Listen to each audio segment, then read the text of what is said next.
They're rolling again? Again?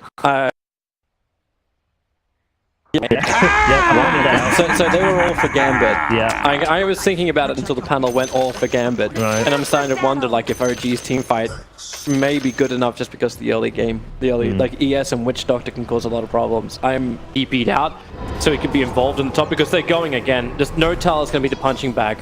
Yeah, and what ends up happening now is that OG, let's see, the roll is going to miss. FNG moves up to get a little bit more aggressive. The kick will go onto the Crystal Maiden. ILTV looking for that kill, but he's only got Doppelganger available, and Notel's copping such a huge hit from FNG. He's got 20 stolen strength, so every punch is so strong, but Notel cuts his way through the tree lines to now make it 24 stolen strength. OG's going to be real careful. They don't have a lot of 13-3 against the 10-2. He does have some creeps coming under tower, however, so it's maybe a little bit more even. Here's the paralyzing cast, but they're so split it's not going to actually help him bounce out. In fact, the Notel just gets hit on so hard by Visage, the level 1 soul assumption. But ILTV came in so deep to try and just get one kill that now Jirax is all alone because everyone else is dead. And there's 3 for 1 on the board. OG struggling to say the least. And talking about this mid lane, the Quap versus Razor, where Razor's doing okay right now, you have to remember this is not the normal Quap versus Razor matchup. There is an Arcane Aura, and it makes shaping up very nicely for Gambit. And you look at OG, it's like, this is why Witch Doctor is an awkward hero sometimes. Like, yeah, you've got this AoE heal, which is great against this Trial, who's going to do the damage? Like, how does stuff die in this lane? You need the Maledict. Like, until Maledict is up, you don't have a lot of options. Jirax now rolling boulders into 2. It down the Visage, but Paralyzing Cast will finally bounce. But as you said, there's no straight follow-up damage, even when the initiation comes from OG. You want to come underneath the tower? That's fine. FNG will steal your life and just survive. While in mid lane, Afro gets a solo kill onto Thompson. That was, I actually like the play from Jirax there, his idea. He wanted to roll into the Visage and kick him into tower, and then he was 2 mana short. He didn't account for his mana at the time, and just ends up killing himself instead, so it turns out to be a really bad play, but a good idea. He saw a moment of opportunity. That could have been a kill, possibly, but yeah, Gambit looking great so far. There they go again. Rolling Boulder up on the top. Paralyzing Cast slowing down the Crystal Maiden. Jirax able to get a kick over on 3. ILTV needs to find these kills. It's a 1-for-1 trade-off. Witch Doctor has to sacrifice himself. Jirax, as well as PL, thinking about it. Soul Assumption damage on Jirax is good. Cannot Rolling Boulder away from the decay in time. But for once, it's actually the PL who's able to survive during these fights. So you have the 4 bounce instead of the 2 from before. So Jirax gets the ward done. I don't know if he thinks about a courier snipe on the way out. No, he's moving towards mid instead. But he's got no core. Thompson's gone jungle. The fight happens up on top. Notel lets the Paralyzing Cast go. But underneath the tower, all it's doing is creating space. But the Soul Assumption damage level 2 for it now. Man, the max charges. And you get to play Tri versus Tri. Your hero doesn't contribute that much, and he's playing catch-up. He can't fight into this brute force of Gambit, so they're gonna fight now. It's gonna jungle. Iron Shell over on Jirax, but yeah, you're right. Without the PL over here, maybe they just don't want it. Notel's showing himself, and there's still 4 heroes on top. So Jirax rolling Boulder forward. They use the Paralyzing Cast to help set it up with the Maledict. FNG, he may not die to this. In fact, he just one-charges up. Zeb puts the wall down so they can try and make some level of copies to help him out. More heroes towards their cause, but it won't help. When Witch Doctor dies, another rolling Boulder forward. FNG will finally fall, but with the Tombstone down, they just cannot run away. OG, or can they? Doppelganger up. Zeb gives him an Iron Shell, something to help burn through anyone that chases him, but there's so much damage and no Doppelganger available. So he turns around, looks for the kill onto Immersion, but can't even kill off a Crystal Bloody Maiden. Yep. And in the meantime, Queen of Pain is pushing mid, because Razor can, in this case, like, well, if you don't fight, you just roll over and die. So you have to try, but they can't, they're not favored. They're just not favored. Notel's gonna die again. The Hawk is 7-0 and they're level 6. They're gonna go for Jirax. Thompson starts at the static link. It's on Appa, who's just TPing out. So instead, FNG becomes the next target. You got Rolling Boulder over towards the Crystal Maiden. Just trying to get a kill on Thompson, but yep, level 6 is up for the Visage. The birds are in the air. And man, this game may be faster than game 1. They dropped the Tombstone in the Roche pit, so they couldn't even reach it if OG wanted to. I can't remember if I have ever, I have ever seen this, but in the last couple of years, Visage being 7-0 before level 6, what are you gonna do? What does You do OG nothing. You hope that Jirax can pull something out of his ass and roll in, but that's it. They need to create space for the Phantom Lancer. It's just that simple. Without him being any kind of real factor in the fights, it's not going to work. But you see where Gambit moved, they just boom! Sonic Wave and Scream. The Observe Ward on the hill let him just set up for that. He did not need any assistance at all. And now they move up towards the top lane. OG were looking for a rebuttal onto the Visage, but FNG and Immersion so quick to TP back over again. So they just hold up. Here comes the party bus. And yeah, it's a full kind of run forward. The pit is down. Razor trying to get back to the tier 1 tower. The Familiar hitting him, the Soul Assumption as well. Paralyzing cast. Nortel is wondering if he even throws it out. Jirax is dying to underneath the tower. At least can get the Maledict and a rolling boulder up into the trees with a Scream from Apo right on point with the blink. Doesn't need to see him for it. And now Nortel will also fall.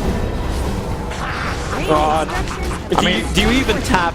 Like, I know there's still some level of hope for OG, but my God, are they getting stampeded? I mean, you don't want to call it yet, but this is looking really grim. It's a 95% favored game by Dota Plus minute 12. That's pretty high up. How Gambit adjusts, but they ended up banning the Keeper of the Light instead. Again, banning the Caudle over the Visage. I think they ban Caudle pretty much every game. OG, and it's Gambit's comfort zone, giving the Hawk this Visage or Medusa. It's their two most successful strategies, so you asked for it, right? Yeah. Like, and prepare. They lost to them 3-0. They've seen how Gambit has played. They're actually going to try and contest Roshan. Yep. The Tombstone is at least on the side that Thompson's able to get rid of, but he's trying to focus too much on the hero kill. The back into a 2-man wall, but they're in the 2-man pit too. Nortel lands the paralyzing cast, but your primary cores are practically dead. The buyback will come out from Thompson. They really want to take this fight. Nortel cannot move away. He's trapped in the river. Roshan's at 50%, but Seb, Afro, Sonic Wave, he just wants that Darkseer down. And he gets him. So buyback out from Thompson. Your core heroes are dying. Your PL can't be involved. You're losing Roshan. OG, where is your glimmer of hope? Where is your wasp? Oh, okay, there's your attempt at the steal from Jirax. It's at least worth a shot. OG. OG. The power of blood and death is Gambit's friend. It's interesting to see because Gambit are playing super well in these games. It's like they're in their comfort zone. They know what they want to do. They know how to build their lineups. They are fully on the same page with how they should be. Like, when are we strong? Where do we go? What do we do? So it's very cohesion based, and it's very nice to see just their team movements and their fights. Oh. Jirax trying to be clever again. He did the same type of thing with Grimstroke in game 1, just trying to stall them up and buy some time. You can't help but be a little bit disappointed with OG's, not necessarily really performance, just their strategy coming into this. Yeah. It just hasn't, it flat out just hasn't worked, and they need to go back to the drawing board. I'm talking like this game is over, but I've seen this game before a lot of times, and I've never seen the Radiant lose at this point, so. It really is over. Like, OG has no real defense. They can put down the wall here from Seb. A 3-man pit? It's too easy! 60 seconds without tops. Remember, that's the buyback death time that added to this. So Witch Doctor can buy back into the game, sure. The Phantom Lancer is still not joining them. He has the TP available. At this point, I think they almost have to accept the fact that mid-ranked is going to go down. Yeah. So get rid of the Tombstone from Nortel, but you know FNG's just waiting to protect it. If he commits for that Tombstone, he's going to die to birds. I think they're trying to bait Seb to get the back. Like, it's just like, you could try this. There goes the melee Rax. Queen of Pain quickly jumps up towards the top to start the creep skip. Move away from the wall. They don't want to battle inside of this. Seb a little bit too far out. Once again, trying to force them in to battle around his area. But this isn't your area. This is Gambit's area. They own this wall. Nortel will have a dieback. PL's cutting the creep wave in mid, and this is what's stopping the push. This is what's going to put on the backdoor regeneration. Crystal Maiden will TP in, Nova to clean up all the illusions, and then look for the real Frostbite one. You know which one is the real one. No TPs though. Yeah. He's trying to hide in the tree lines, cuts into the side, begins his own TP now out. But Underlord begins the pressure on bottom. Remember, this is also, there's 2 bounty runes on bottom to be claimed. Everyone's just been focused on pushing the mid. Oh, nice pickup. Nice grab. The early Yule Scepter over on Afro. Such a great disable to add to a Queen of Pain who has no stun. And ES is down. Just dive and push. And everyone is not there. Thompson's in mid, creep skipping between tier 1, tier 2 tower. They'll lose their tier 3. Paralyzing Cask and Maladin from Notel. He's putting himself on the front lines again as this sacrificial lamb. Seb searches his way into the dark pit. Jerax is trying to cut the wave again, but gets caught by Apo with the Ewels and the Maiden. Thompson's holding off the mid lane, but it's... Oh my god.